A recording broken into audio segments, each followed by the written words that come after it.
Pangkalan Angkatan Laut terbesar Amerika Serikat di Pasifik, Pearl Harbor, telah luluh lantak oleh serangan mendadak Jepang. Tapi ternyata tak hanya Pearl Harbor yang diserang. Dalam waktu yang hampir bersamaan dengan serangan Pearl Harbor, hanya selisih jam saja, Jepang secara serentak melakukan invasi ke berbagai wilayah koloni di Asia Pasifik.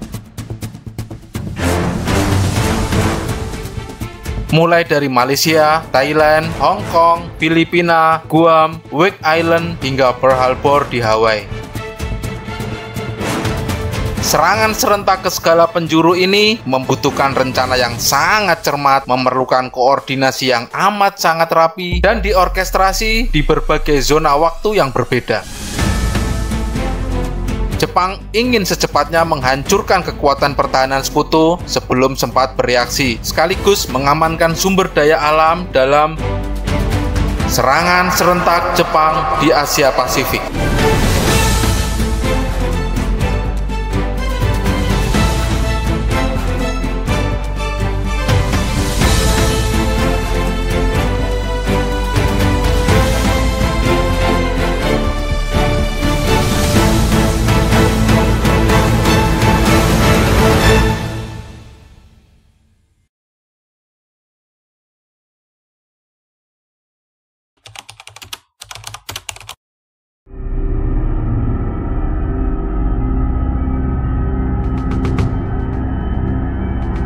Sebelum serangan ke Pearl Harbor, Jepang masih secara resmi terlibat dalam negosiasi diplomatik dengan Amerika Serikat mengenai konflik di Pasifik.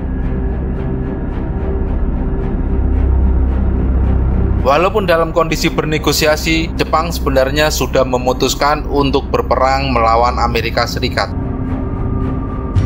Pemerintah Jepang di Tokyo merencanakan agar kedutaan besar mereka di Washington menyampaikan pesan resmi yang mengakhiri negosiasi kepada pemerintah Amerika Serikat hanya sesaat sebelum serangan dimulai.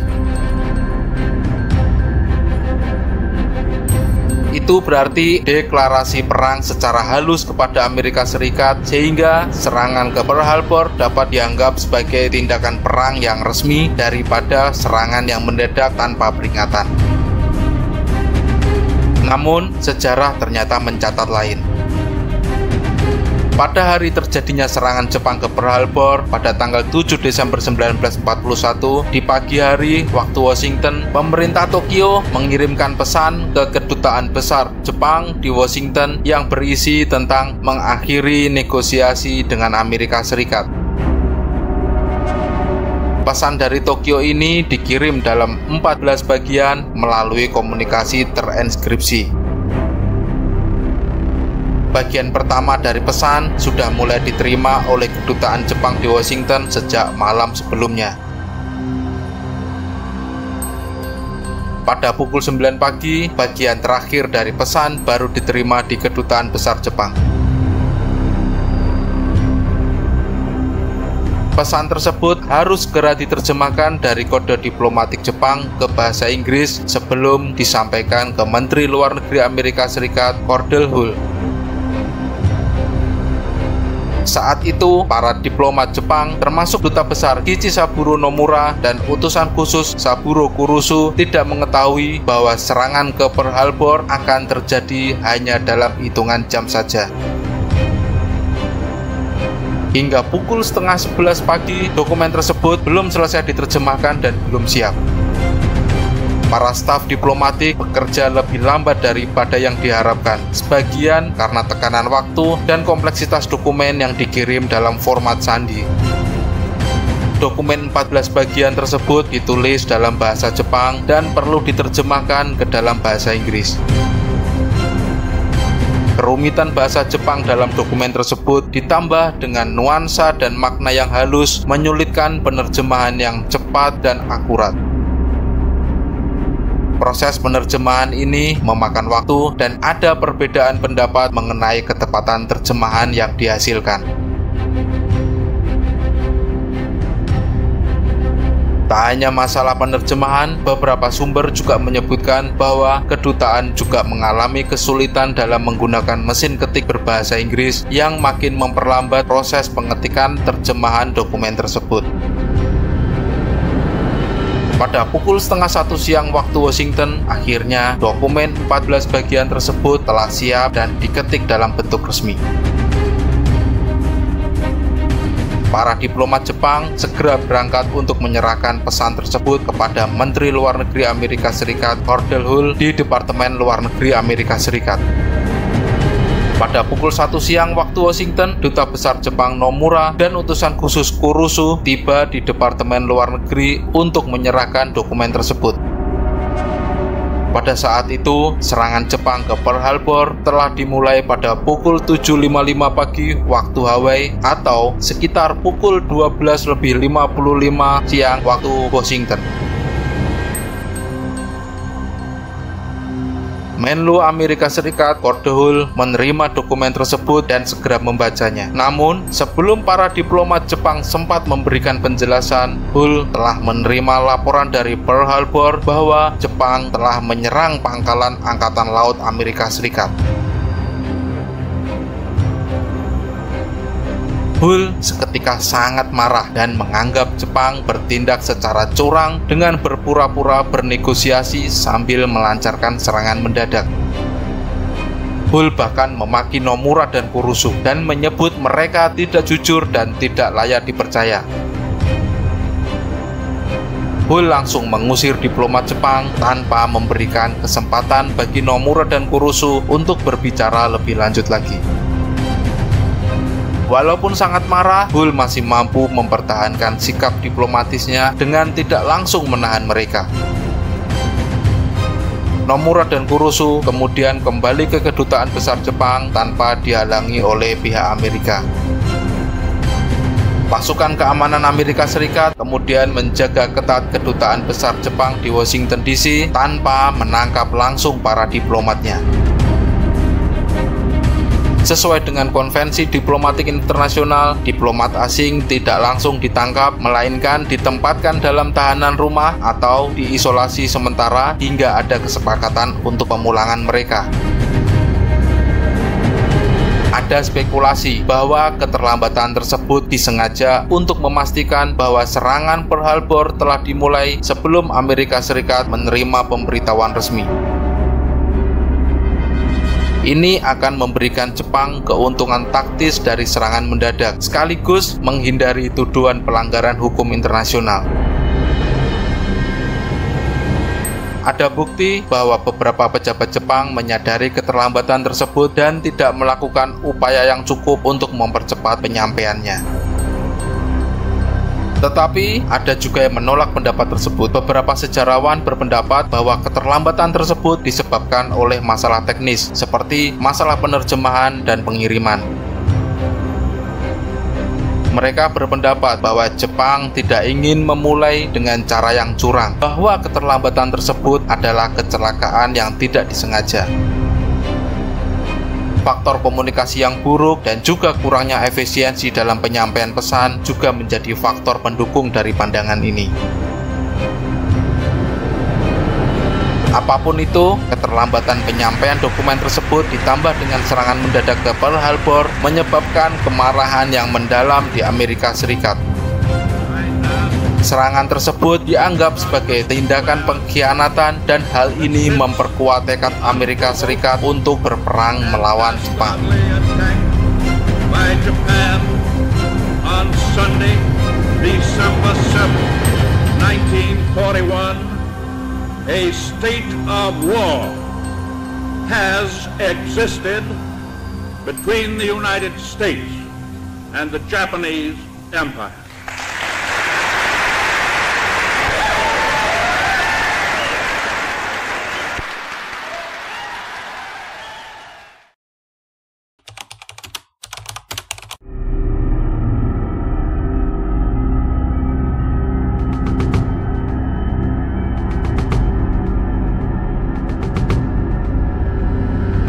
Sebenarnya, serangan Jepang ke Pearl Harbor tidaklah berdiri sendiri.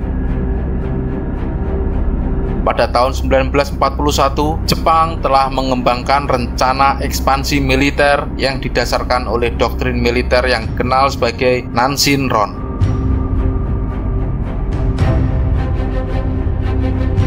Nanshin-ron adalah doktrin ekspansi ke selatan yang dikembangkan oleh Jepang sejak awal abad ke-20, khususnya dalam periode 1920-an hingga 1941. Kata Nanshin-ron sendiri berarti teori kemajuan ke selatan, yang mengacu pada strategi Jepang untuk memperluas wilayah ke Asia Tenggara dan Pasifik guna mendapatkan sumber daya alam yang dibutuhkan untuk mendukung ambisi militernya. Doktrin ini berlawanan dengan teori ekspansi lainnya, yaitu Hokushin-ron atau teori kemajuan ke utara, yang menekankan ekspansi ke Siberia dan wilayah Uni Soviet. Sejak akhir abad ke-19, Jepang dan Rusia bersaing untuk menguasai Korea dan Manchuria. Setelah mengalahkan Rusia pada tahun 1905, Jepang berhasil merebut Port Arthur, Manchuria Selatan, dan Korea. Rusia kemudian bergolak dan terjadi revolusi Bolshevik pada tahun 1917 yang kemudian mengubah Rusia menjadi Uni Soviet. Tahun 1931, Jepang berhasil merebut Manchuria dan mendirikan negara boneka Manchukuo di bawah kendali militer Jepang. Tak berhenti di sini saja, Jepang ingin memperluas kontrolnya lebih jauh ke utara, termasuk ke Mongolia dan Siberia. Pada tahun 1938, Jepang mencoba merebut wilayah dekat Danau Kasan, perbatasan antara Manchukuo dan Uni Soviet. Uni Soviet mengirim pasukan besar dan berhasil memukul mundur Jepang. Jepang kalah dan mulai menyadari bahwa Uni Soviet memiliki kekuatan militer darat yang lebih tangguh dari perkiraan mereka. Setahun kemudian, di tahun 1939, pertempuran terjadi di perbatasan Manchukuo dan Mongolia dekat Sungai Khalkhin-Gol. Jepang berhadapan dengan pasukan Soviet di bawah pimpinan Jenderal Georgi Zhukov. Uni Soviet menggunakan taktik perang modern termasuk serangan tank dan artileri besar-besaran. Jepang mengalami kekalahan telak dengan lebih dari 20.000 tentara tewas atau terluka. Setelah kekalahan ini, Jepang mulai ragu untuk melanjutkan doktrin Hokushin-ron. Doktrin Hokushin-ron banyak didukung oleh Angkatan Darat Jepang atau Imperial Japanese Army, sedangkan doktrin Nanshin-ron banyak didukung oleh Angkatan Laut Jepang atau Imperial Japanese Navy. Pada April 1941, Jepang menandatangani Fakta Non-Agresi antara Soviet dan Jepang, sehingga ekspansi ke utara dihentikan total. Doktrin Hokushin-ron sepenuhnya dihentikan dan kemudian beralih ke doktrin Nanshin-ron. Pada akhirnya, Jepang memilih Nanshin-ron karena dianggap lebih realistis dan menguntungkan secara ekonomi dan militer. Jepang memiliki armada laut yang kuat, termasuk kapal induk yang bisa melakukan operasi jauh di Pasifik. Wilayah selatan lebih mudah diakses melalui laut, berbeda dengan Uni Soviet yang memiliki bentang alam darat yang sulit. Pada tahun 1940, Eropa terlibat dalam Perang Dunia Kedua di front Eropa, sehingga pertahanan koloni mereka di Asia menjadi lemah. Prancis kalah dari Jerman, sehingga koloni mereka di Indochina, termasuk di Vietnam, Laos, dan Kamboja, menjadi sangat lemah. Sedangkan Inggris sangat fokus di Eropa, sehingga Malaya dan Burma tidak memiliki pertahanan yang kuat. Belanda bahkan sudah diduduki oleh Jerman, sehingga mereka dipastikan tidak akan mampu mempertahankan Hindia Belanda atau Indonesia dengan kuat. Jepang melihat ini sebagai kesempatan emas untuk merebut wilayah yang kaya sumber daya tanpa perlawanan yang berat. Jepang sendiri sebenarnya kekurangan minyak, karet, besi, dan bahan mentah lainnya yang diperlukan untuk industrinya. Setelah Jepang menduduki Indochina, embargo minyak ke Jepang diberlakukan oleh Amerika Serikat, Inggris, dan Belanda. Saat itu, Jepang hanya memiliki cadangan minyak untuk sekitar 1 hingga 2 tahun saja. Satu-satunya cara bertahan adalah merebut sumber minyak di Hindia Belanda dan wilayah lain di Asia Tenggara yang kaya dengan sumber daya alam. Doktrin militer Nanshin-ron kemudian diterjemahkan menjadi sebuah strategi militer pada tahun 1941 yang kemudian dikenal sebagai strategi perang pendek atau secepatnya menghancurkan kekuatan lawan dan secepatnya menduduki wilayah kaya sumber daya alam.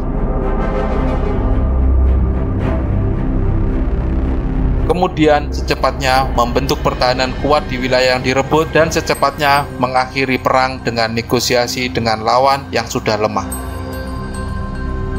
Jepang sebenarnya mengadopsi strategi perang kilat atau Blitzkrieg milik Jerman, hanya saja dimodifikasi dalam bentuk versi Jepang yang mengandalkan kekuatan angkatan laut.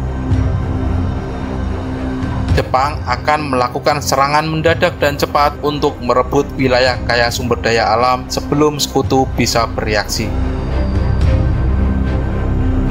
Jepang sadar bahwa mereka tidak memiliki sumber daya alam dalam jangka panjang untuk bertarung dalam perang yang berkepanjangan melawan kekuatan industri besar seperti Amerika Serikat.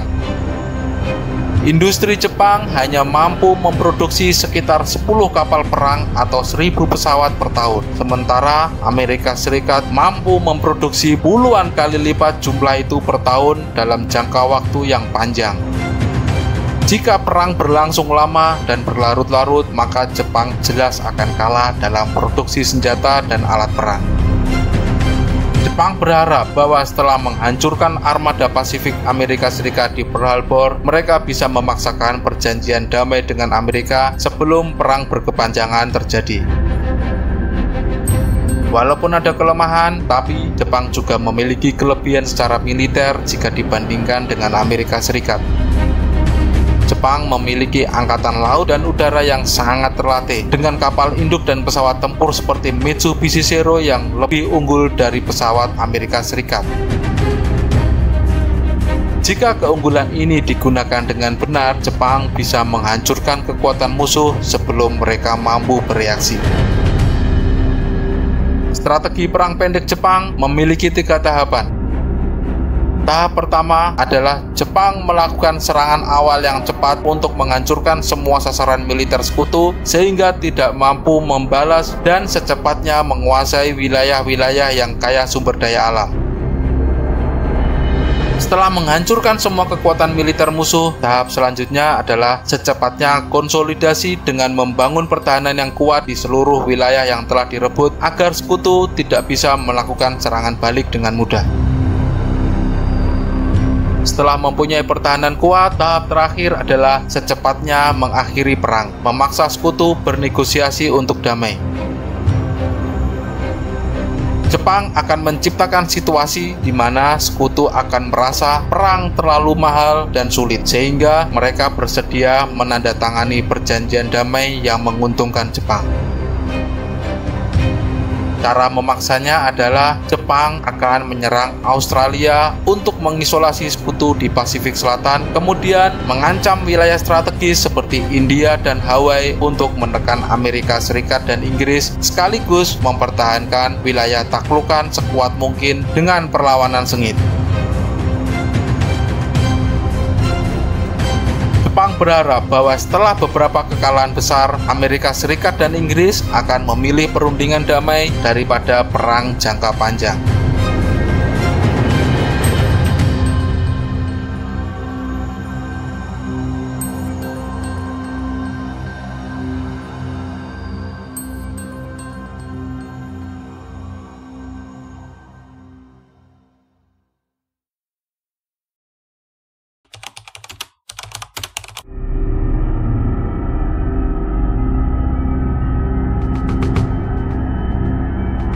Strategi perang pendek Jepang diawali dengan tahap serangan cepat secara serentak ke Pearl Harbor, Guam, Wake Island, Hong Kong, Malaya, dan Filipina. Serangan serentak ini dilancarkan dalam waktu yang hampir bersamaan, hanya selisih beberapa jam saja. Serangan serentak Jepang ini membutuhkan rencana yang sangat cermat dan menunjukkan tingkat koordinasi yang tinggi dalam pelaksanaan operasi militer Jepang, meskipun terdapat perbedaan zona waktu yang cukup signifikan. Serangan Pearl Harbor merupakan bagian penting dari tahap awal ini karena bertujuan untuk menghancurkan Angkatan Laut Amerika Serikat di Pasifik sehingga Jepang dapat bergerak bebas dalam ekspansinya. Serangan ke Pearl Harbor pada tanggal 7 Desember 1941 waktu Hawaii berhasil melumpuhkan sebagian besar kekuatan utama Angkatan Laut Amerika Serikat di Pasifik, memberikan Jepang keleluasaan untuk sementara sehingga Jepang mampu melancarkan ekspansi ke Asia Tenggara dan Pasifik. Sasaran utama Jepang sebenarnya adalah kapal-kapal induk Amerika Serikat, tetapi tidak ada satupun kapal induk Amerika yang berada di Pearl Harbor saat serangan. Kapal induk Amerika Serikat seperti USS Enterprise, USS Lexington, dan USS Saratoga selamat dari serangan, dan kapal-kapal induk inilah yang nantinya akan menyusahkan Jepang di kemudian hari. Tapi untuk sementara waktu, Amerika Serikat tidak mampu berbuat apa-apa di Asia Pasifik. Selain Pearl Harbor, Jepang juga berencana menyerang Guam karena Guam adalah pangkalannya Amerika Serikat yang terdekat dengan Jepang, hanya sekitar 2.400 km dari Tokyo. Jika tidak diserang, Guam bisa digunakan oleh Amerika Serikat sebagai pangkalan Angkatan Udara dan Angkatan Laut untuk menyerang Jepang dan kepulauan sekitarnya. Tidak hanya itu, dengan merebut Guam, Jepang bisa memperkuat rantai pertahanan mereka di Pasifik Barat. Sejak tahun 1919, Jepang sudah memiliki Kepulauan Mariana, termasuk Saipan dan Tinian. Wake Island juga direncanakan untuk diserang secara serentak karena Wake Island mempunyai posisi yang paling maju Amerika Serikat di Pasifik Tengah, hanya sekitar 3.700 km dari Tokyo. Jika tidak direbut, pulau ini bisa digunakan oleh Amerika Serikat untuk melancarkan serangan udara ke pulau-pulau yang dikuasai Jepang. Wake Island juga diplot Jepang sebagai basis pertahanan yang kuat. Wake Island adalah pulau atol dengan laguna alami yang cocok untuk kapal dan pesawat amfibi. Dengan merebut Wake Island, Jepang bisa memperkuat rantai pangkalan udara mereka di Pasifik. Jepang juga berkepentingan menyerang Hong Kong karena posisinya yang terletak di Laut Cina Selatan, salah satu jalur perdagangan terpenting di dunia. Dengan menguasai Hong Kong, Jepang dapat mengontrol akses ke selat dan rute perdagangan antara Jepang, Cina, Asia Tenggara, dan Hindia Belanda. Lokasi ini juga memungkinkan Jepang untuk melancarkan operasi militer ke Filipina, Malaya, dan Hindia Belanda tanpa ancaman dari pangkalan Inggris di Hong Kong. Hong Kong berbatasan langsung dengan Cina yang saat itu masih berperang melawan Jepang dalam Perang Sino-Jepang kedua sejak tahun 1937. Hong Kong adalah jalur pasokan bantuan dari Inggris dan Sekutu untuk Cina. Dengan menguasai Hong Kong, Jepang akan memutus jalur pasokan ini sehingga melemahkan perlawanan Cina. Filipina juga dipandang penting oleh Jepang untuk segera direbut karena letak Filipina yang sangat strategis. Filipina terletak di antara Samudra Pasifik dan Laut Cina Selatan, menjadikannya gerbang masuk ke Asia Tenggara. Dengan merebut Filipina, Jepang bisa mengamankan jalur komunikasi dan suplai antara wilayah utama mereka di Jepang dan target ekspansi mereka di Hindia Belanda, Malaya, dan Borneo. Tak hanya itu, Filipina adalah pangkalan militer utama Amerika Serikat di Asia dengan berbagai instalasi strategis seperti pangkalan angkatan laut di Teluk Manila yang merupakan salah satu pelabuhan terbaik di Pasifik. Kemudian ada pangkalan udara Amerika Serikat Clark Field dan Nichols Field, dan ada benteng di Pulau Corregidor yang merupakan pertahanan utama di Teluk Manila. Jika Filipina tidak dihancurkan, Amerika Serikat bisa menggunakannya sebagai basis serangan terhadap wilayah-wilayah Jepang di Pasifik dan Asia Tenggara. Tak hanya Filipina, Jepang juga berencana untuk menguasai Malaya atau Malaysia sekarang. Ini adalah langkah awal dari kampanye mereka untuk merebut Singapura, pangkalan utama Inggris di Asia Tenggara. Inggris memiliki pangkalan militer utama di Singapura yang dikenal sebagai benteng tak terkalahkan. Jepang harus merebut Malaya terlebih dahulu untuk menyerang Singapura dari utara karena pertahanan utama Singapura justru menghadap ke Laut Selatan. Jika Jepang berhasil merebut Malaya dan Singapura, maka pengaruh Inggris di Asia Tenggara akan runtuh, memperlemah semangat perlawanan sekutu di kawasan tersebut. Malaya berada di sepanjang Selat Malaka, salah satu jalur perdagangan laut paling penting di dunia. Dengan merebut Malaya, Jepang bisa mengontrol Selat Malaka dan memastikan bahwa mereka memiliki akses aman ke sumber daya di Hindia Belanda. Jika dibiarkan dalam kendali Inggris, Sekutu bisa menggunakan Malaya untuk memblokade kapal-kapal Jepang yang menuju ke Indonesia dan Burma. Selain nilai strategis secara militer, Malaya juga bernilai ekonomis. Malaya adalah salah satu penghasil utama karet dan timah di dunia yang sangat penting bagi ekonomi perang Jepang.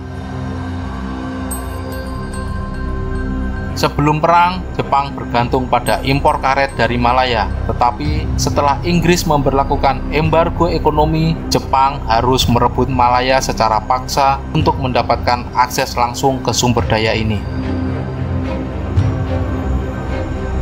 Dan pada akhirnya, Indonesia yang saat itu masih bernama Hindia Belanda merupakan salah satu target utama ekspansi Jepang.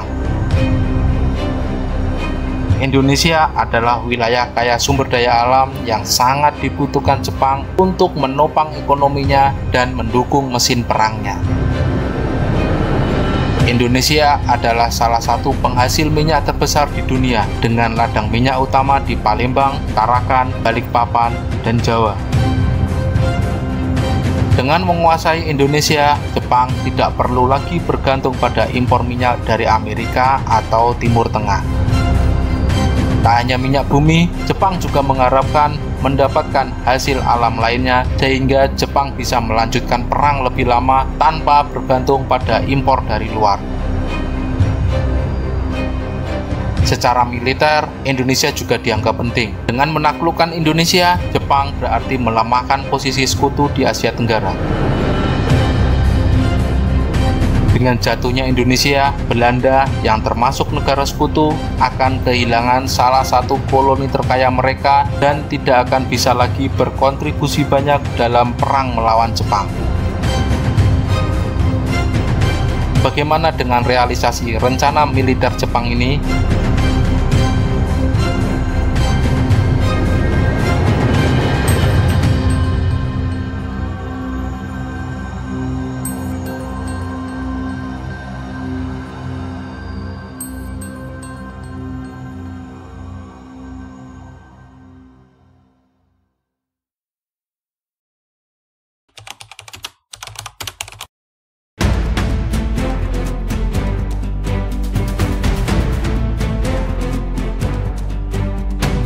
Tak selang lama, setelah Pearl Harbor berhasil diluluhlantakkan, Jepang juga menyerang Guam yang saat itu dikuasai oleh Amerika Serikat.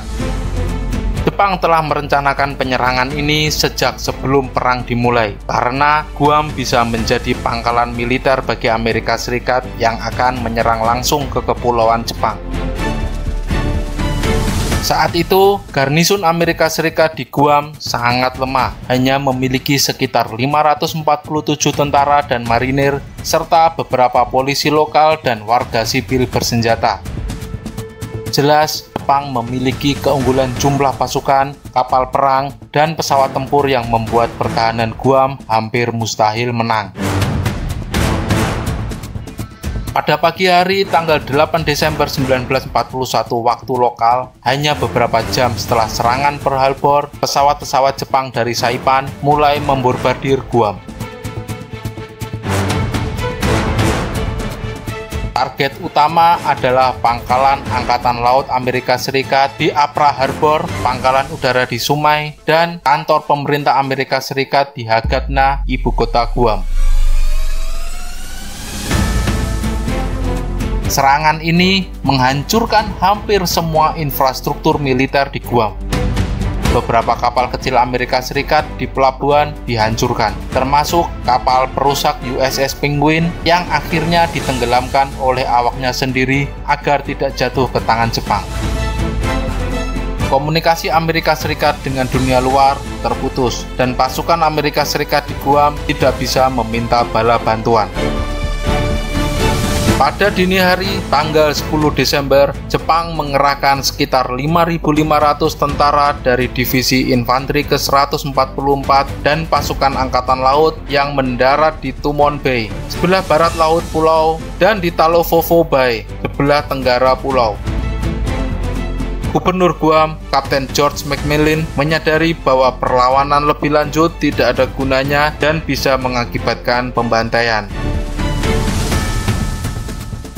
McMillan kemudian memerintahkan pasukannya untuk menyerah pada pukul 6 pagi. Dengan merebut Guam, Jepang berhasil mengamankan jalur komunikasi dan suplai antara Kepulauan Marshall, Saipan, dan Filipina. Jepang kemudian mengubah Guam menjadi pangkalan militer strategis untuk mendukung operasi mereka di Pasifik. Selain Guam, Jepang juga menyerang Wake Island sesaat setelah serangan ke Pearl Harbor. Tidak seperti Guam, Wake Island memberikan perlawanan sengit dan lebih sulit untuk direbut. Wake Island adalah atol kecil di Pasifik Tengah, terletak di sekitar 3.200 km barat daya Honolulu yang cukup strategis. Wake Island adalah pertahanan utama Amerika Serikat di tengah Samudra Pasifik. Saat itu, Amerika sedang membangun pangkalan udara di pulau ini yang bisa digunakan untuk operasi di Pasifik.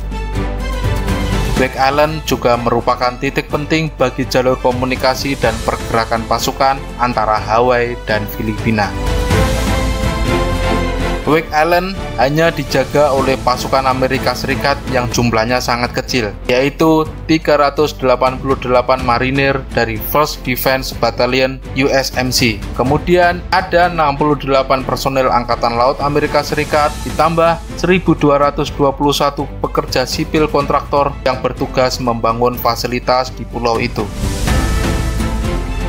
Wake Island juga mempunyai 12 pesawat tempur, Grumman F-4F Wildcat, baterai artileri pantai, dan senjata anti-pesawat. Meskipun kecil, garnison ini sangat disiplin dan siap bertempur di bawah komando Mayor James Devereux dari Marinir dan Komandan Winfield S. Cunningham dari Angkatan Laut.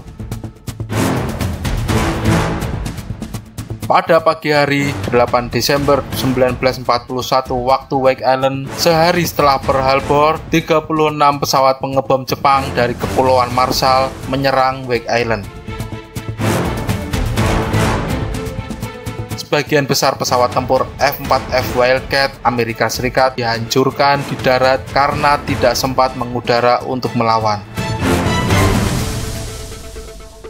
Jepang juga menghancurkan sebagian besar infrastruktur militer dan perumahan sipil. Namun, beberapa senjata anti pesawat masih berfungsi, sehingga pertahanan Wake masih bisa terus melawan.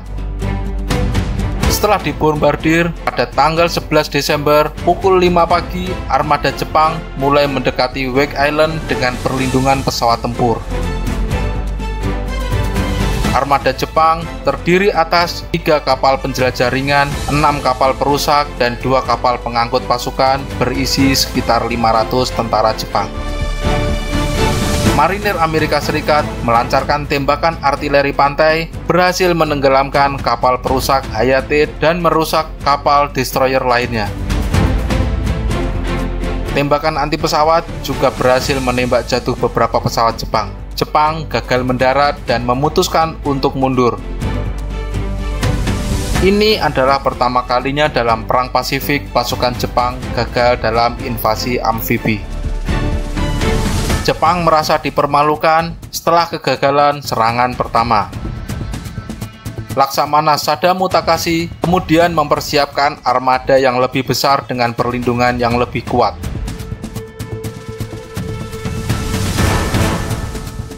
Armada baru ini termasuk 2 kapal induk ringan Soryu dan Hiryu, 2 kapal penjelajah berat, dan 2 kapal angkut pasukan dengan 1.500 tentara Jepang.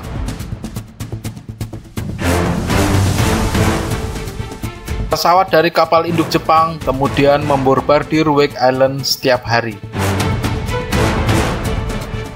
Pada dini hari, tanggal 23 Desember, Jepang melancarkan serangan dengan tembakan artileri dari kapal perang dan serangan udara yang terus-menerus.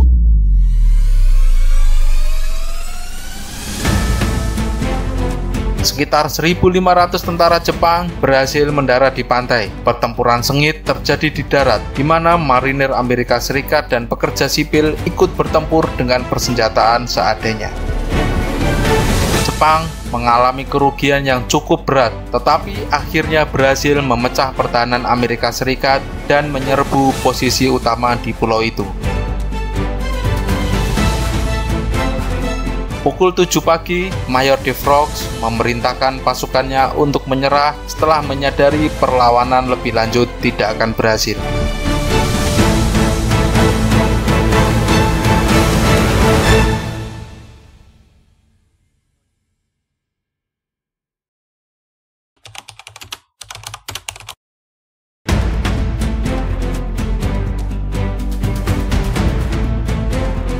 Hanya beberapa jam setelah serangan ke Pearl Harbor, Jepang menyerang Hong Kong. Hong Kong adalah koloni Inggris yang sangat penting bagi Jepang karena posisi strategisnya di muara Sungai Pearl yang bisa digunakan sebagai pangkalan militer untuk menguasai Cina Selatan dan juga melindungi jalur laut ke Asia Tenggara. Selain itu, Hong Kong adalah pusat perdagangan dan pelabuhan utama Inggris di kawasan itu. Jepang ingin melenyapkan kekuatan sekutu di kawasan itu secepat mungkin. Hong Kong dijaga oleh 14.000 pasukan Inggris dan sekutu, terdiri dari 5.000 tentara Inggris, termasuk Resimen Middlesex dan Resimen Royal Scots, 2.000 tentara Kanada dari Winnipeg Grenadiers dan Royal Rifles of Canada, ditambah 2.000 tentara India, terutama dari Resimen Punjab, serta 3.500 tentara dari Hong Kong Volunteer Defense Corps, yang terdiri dari warga sipil bersenjata.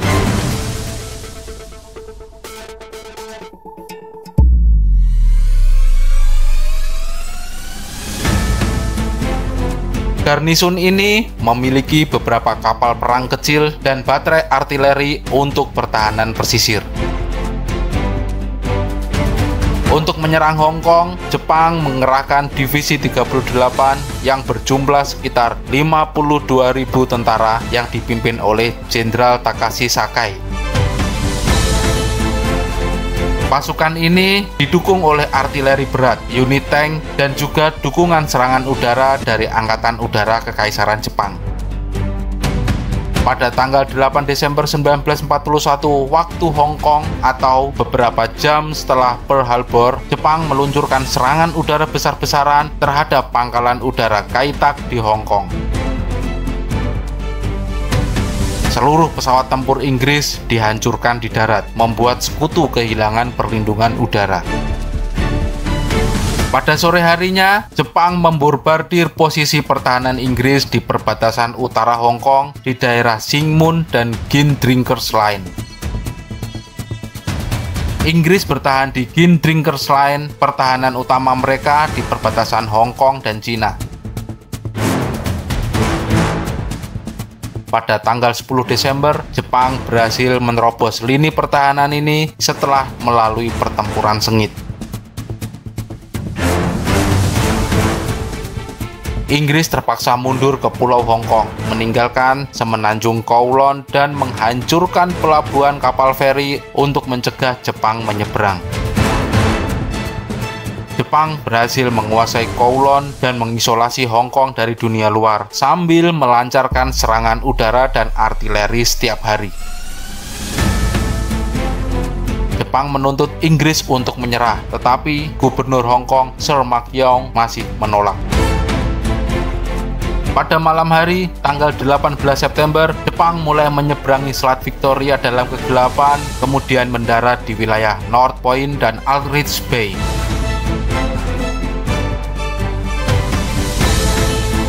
Pasukan Kanada dan Inggris bertempur mati-matian, tetapi Jepang membanjiri mereka dengan jumlah pasukan yang jauh lebih besar. Jepang terus maju dan pada tanggal 19 Desember mereka berhasil memecah pertahanan sekutu menjadi dua bagian, yaitu kelompok barat di sekitar Victoria Harbour dan kelompok timur di sekitar Stanley serta Taitam. Pada tanggal 20 Desember, Jepang mulai menyerang Victoria Harbour, pusat kota Hong Kong. Pertempuran brutal terjadi di jalan-jalan kota dengan banyak warga sipil terjebak dalam baku tembak.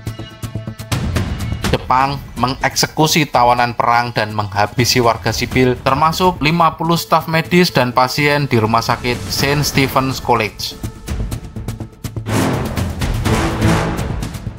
Pada tanggal 25 Desember, pasukan Inggris dan sekutu mulai kehabisan amunisi, makanan, dan obat-obatan.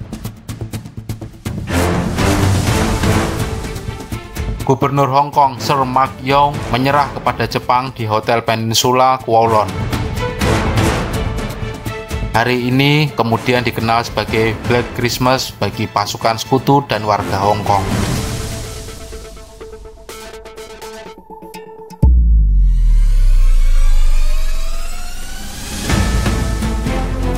Jepang secara resmi merebut Hong Kong dari Inggris.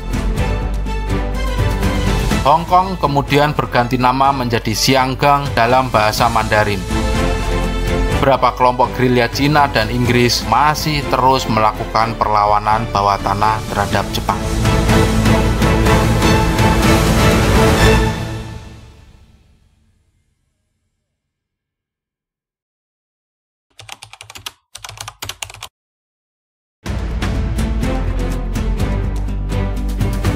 Filipina adalah wilayah yang sangat strategis dan harus dikuasai oleh Jepang jika ingin menguasai jalur perdagangan dan memperkuat dominasi di Pasifik.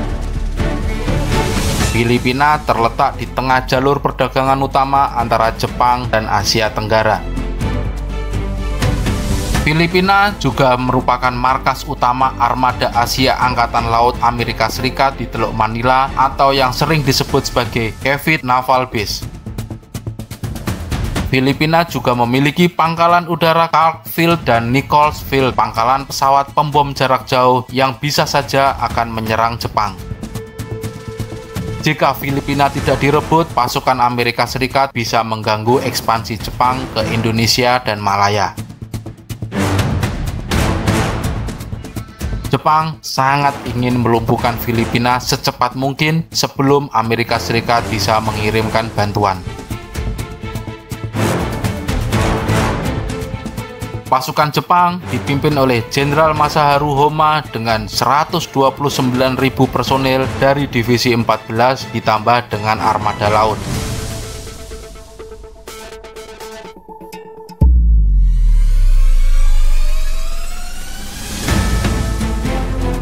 Pasukan Jepang memiliki tank, artileri berat, pesawat tempur, dan juga kapal perang. Sedangkan pasukan Amerika Serikat dan Filipina dipimpin oleh Jenderal Douglas MacArthur dengan 151.000 personil. Pasukan Amerika Serikat ini juga memiliki pesawat tempur, artileri, sedikit tank, dan armada laut. Meskipun jumlah pasukan Amerika Serikat dan Filipina lebih banyak, tetapi pasukan Jepang memiliki pelatihan yang lebih baik, taktik yang lebih unggul, dan juga dukungan udara yang jauh lebih superior. Pada tanggal 8 Desember 1941, beberapa jam setelah serangan Pearl Harbor, Jepang melancarkan serangan udara besar-besaran ke Filipina. Pangkalan udara Clark Field dan Iba Field dibom habis-habisan, menghancurkan lebih dari 50 pesawat tempur Amerika Serikat di darat. Lusinan kapal perang Amerika di Teluk Manila juga diserang, membuat Angkatan Laut Amerika Serikat di Filipina kehilangan kekuatan tempur. Pasukan Amerika terkejut dan kehilangan superioritas udara hanya dalam sehari saja.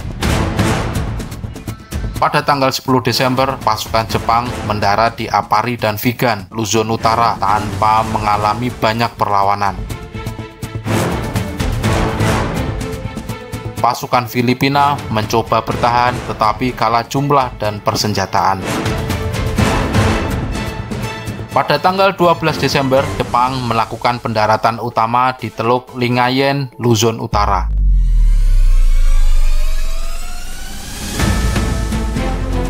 Pasukan Divisi 14 Jepang mulai bergerak menuju Manila, ibu kota Filipina. Jenderal MacArthur menyadari bahwa Manila sudah tidak bisa lagi dipertahankan, sehingga ia memerintahkan pasukannya untuk mundur ke Semenanjung Bataan agar mampu bertahan lebih lama. MacArthur kemudian menyatakan Manila sebagai kota terbuka untuk menghindari kehancuran total, tetapi Jepang tetap saja membombardirnya. Pada 26 Desember, Jepang memasuki Manila tanpa perlawanan besar dan mengibarkan bendera Kaisaran Jepang. Di Bataan, MacArthur dan 80.000 pasukan Amerika Filipina mencoba untuk bertahan dengan sistem pertahanan parit dan benteng alami. Jepang terus menyerang pasukan MacArthur dengan artileri berat, infanteri, dan juga serangan udara. Meskipun kehabisan suplai dan menderita kelaparan serta penyakit, pasukan sekutu mampu bertahan selama 3 bulan. MacArthur kemudian diperintahkan oleh Presiden Amerika Serikat Roosevelt untuk segera meninggalkan Filipina. Pada tanggal 12 Maret 1942, ia melarikan diri ke Australia menggunakan kapal selam dan mengucapkan janji yang terkenal, I shall return. Sisa pasukan Amerika Serikat dan Filipina mencoba untuk tetap bertahan di Bataan dan Corregidor, tetapi mulai kehabisan makanan dan amunisi. Pasukan Amerika Filipina yang bertempur di Bataan tidak mampu lagi bertahan lebih lama dan akhirnya menyerah. Jepang memaksa 76.000 tawanan perang untuk berjalan sejauh 100 km yang kemudian dikenal sebagai Death March menuju Camp O'Donnell. Lebih dari 10.000 tentara Amerika Filipina tewas selama perjalanan ini akibat eksekusi, kelaparan, dan juga kelelahan. Pada tanggal 6 Mei 1942, Corregidor sebagai benteng terakhir Amerika Serikat di Filipina dibombardir habis-habisan oleh Jepang. Akhirnya, Jenderal Jonathan Wainwright menyerah pada Jepang dan Filipina resmi jatuh ke tangan Jepang. Jepang kemudian menguasai seluruh Filipina dan mendirikan pemerintahan militer.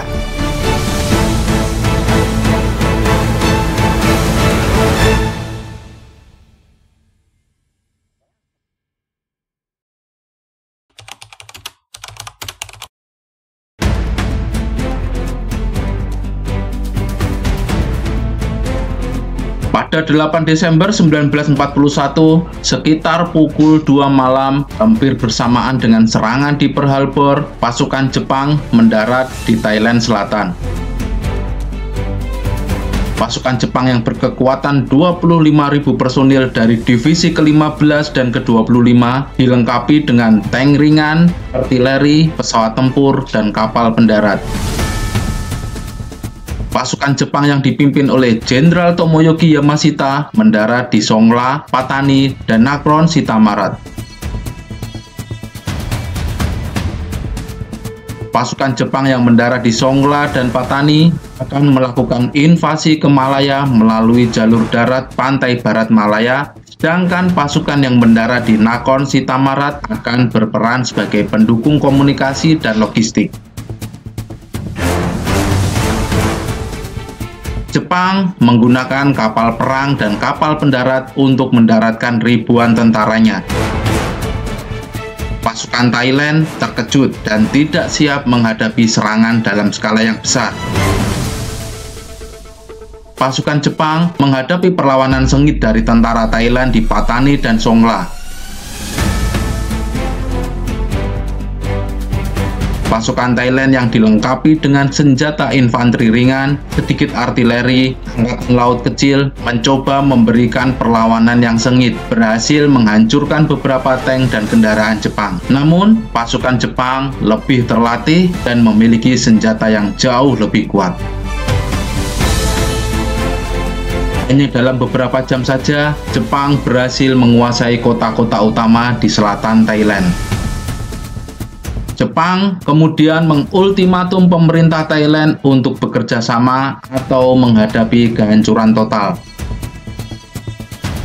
Perdana Menteri Thailand, Praik Pribunsongkram, akhirnya menyerah dan memerintahkan pasukannya untuk berhenti melawan.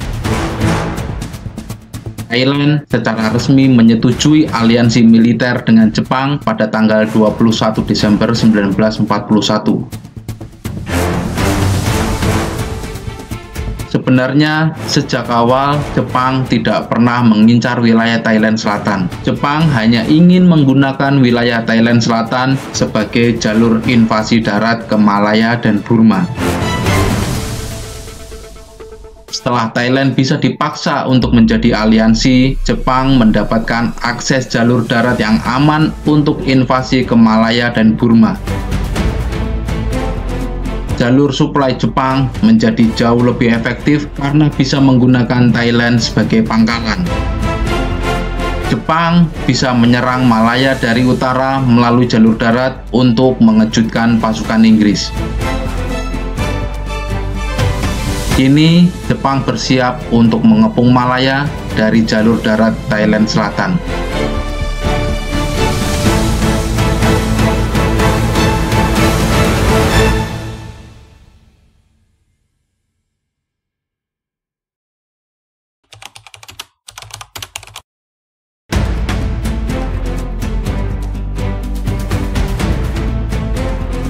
Bersamaan dengan pendaratan pasukan Jepang di Thailand Selatan, Jepang juga menyerang kota baru pada tanggal 7 Desember 1941. Kota baru yang terletak di pantai timur Malaya menjadi target utama Jepang karena lokasinya yang strategis, sangat cocok untuk mendukung invasi lebih lanjut ke selatan. Kota baru juga memiliki lapangan udara yang dapat digunakan untuk mendukung operasi di Malaya dan Singapura. Kota baru dijaga oleh Brigade Infanteri India ke-22 yang dipimpin oleh Brigadir William Key. Pasukan ini terdiri dari 1.400 tentara, termasuk tentara India dari resimen Hyderabad. Garis pertahanan pantai Kota Baru dilengkapi dengan bunker, parit, senapan mesin berat, dan artileri pantai. Kemudian ditambah dengan dukungan pesawat dari RAF atau Royal Air Force Inggris di Singapura. Pasukan penyerang Jepang dipimpin oleh Mayor Jenderal Takumi Hiroshi dari Divisi ke-18 Pasukan Ekspedisi Selatan dengan jumlah pasukan sekitar 5.300 tentara yang didukung oleh kapal induk Ryojo, kapal perusak, dan kapal pendarat dari Armada Selatan Jepang. Pasukan penyerang memiliki senjata yang cukup lengkap, yaitu tank ringan tipe 95 Hago, artileri lapangan, dan mortir berat, serta dukungan udara dari pesawat tempur Mitsubishi A60 dan pengebom Mitsubishi G3M. Tanggal 7 Desember 1941, malam hari waktu setempat, sesaat sebelum serangan ke Pearl Harbor, pesawat Jepang membombardir Kota Baru dan pangkalan udara Inggris. Hanggar dan pesawat RAF yang ada di lapangan udara rusak parah. Pertahanan udara Inggris tidak siap, sehingga Jepang mendapatkan supremasi udara dari sejak awal serangan. Di tengah malam, kapal pendarat Jepang mulai bergerak ke pantai Kota Baru di bawah perlindungan tembakan artileri kapal perang. Sekitar pukul 2 dini hari, Jepang mulai mendarat di pantai Sabak, Kota Baru. Gelombang pertama pasukan Jepang turun dari kapal pendarat di bawah hujan lebat. Pasukan India yang berjaga langsung membuka tembakan dengan senapan mesin berat.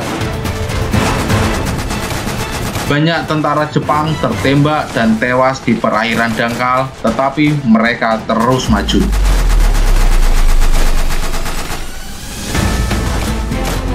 Pasukan India bertahan dengan senapan mesin dan artileri pantai, menghancurkan beberapa kapal pendarat Jepang. Ringan Jepang tipe 95 Hago yang mendarat kemudian digunakan untuk menerobos pertahanan Inggris. Pasukan Jepang yang berhasil mendarat mulai menyerang bunker dan parit Inggris dengan granat dan bayonet. Pukul 4 pagi, pertahanan utama Inggris mulai runtuh. Pasukan Jepang berhasil menembus garis pertahanan pertama dan mulai menyerang dari sayap. Pasukan India mulai kehabisan amunisi dan berbekalan. RAF mencoba memberikan bantuan udara, tetapi jumlah pesawat mereka terlalu sedikit. Pukul 7 pagi, Jepang menguasai pantai Sabak dan mulai bergerak ke Kota Baru. Pasukan Inggris mundur ke dalam kota, meninggalkan peralatan berat mereka. Setelah mengamankan pantai Sabak, Jepang terus maju ke Bandar Udara Kota Baru yang menjadi target utama.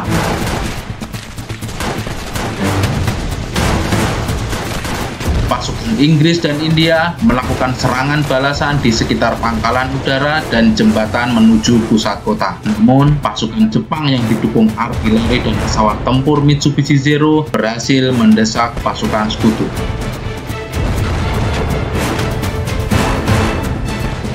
Pada sore harinya, lapangan udara Kota Baru jatuh lebih dulu ke tangan Jepang yang membuat sekutu kehilangan kekuatan udara di wilayah itu.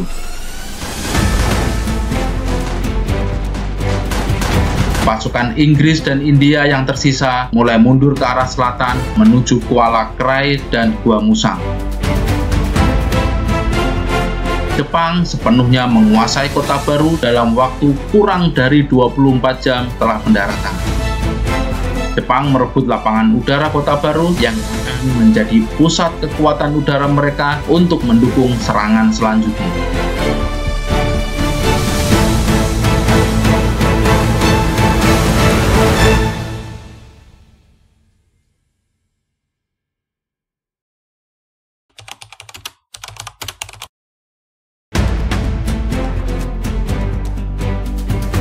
Pertempuran tidak hanya terjadi di daratan, tapi juga di lautan. Setelah Jepang sukses mendaratkan pasukan di Kota Baru dan Thailand Selatan, Angkatan Laut Inggris menjadi sangat waspada akan adanya pendaratan pasukan Jepang lagi. Untuk mencegah pendaratan Jepang ke Malaya, Inggris kemudian membentuk Force Z yang terdiri dari HMS Prince of Wales, kapal tempur terbaru Inggris kelas King George, kemudian HMS Repulse, kapal penjelajah tempur era Perang Dunia Pertama, ditambah lagi dengan 4 kapal perusak pengawal, HMS Electra, HMS Express, HMS Tenedos, dan HMS Vampire dari Australia. Gugus tugas ini dipimpin oleh Laksamana Sir Tom Phillips, komandan yang tidak percaya terhadap ancaman serangan udara tanpa dukungan kapal induk. Hantaman terakhir mengakibatkan ledakan besar di dalam lambung kapal. Kapal miring ke sisi kanan dan perlahan tenggelam pada pukul 13.20 waktu setempat. 508 awak kapal HMS Repulse gugur, sedangkan dari HMS Prince of Wales gugur 327 awak kapal, termasuk Laksamana Tom Phillips dan Kapten John Leach. Armada Inggris di Asia Tenggara menjadi tidak berdaya setelah kehilangan 2 kapal utamanya. Dengan hilangnya ancaman di laut, Jepang jauh lebih leluasa untuk mendaratkan pasukan mereka tanpa perlawanan dari Angkatan Laut Inggris.